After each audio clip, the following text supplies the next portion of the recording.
Тайно моля се алармата ми да не се включи за училището, което на нищо важно не учи. Да проспа целия ден, станам с приятно главоболие. Мечта, ма не, трябва да живея като копие. В очите бръкнали като с копие.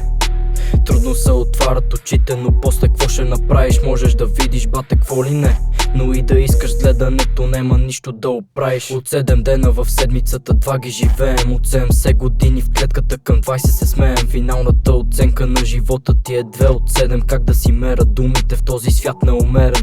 Асансьора ще ви трябва да стигнете мо ниво. Текстът гениален, но кой да го слуша, брато? Нека да попитам всички честно. Защо? Защото първата цифра от годините ми е с 1. Текстът е написан, защото не мога да спа.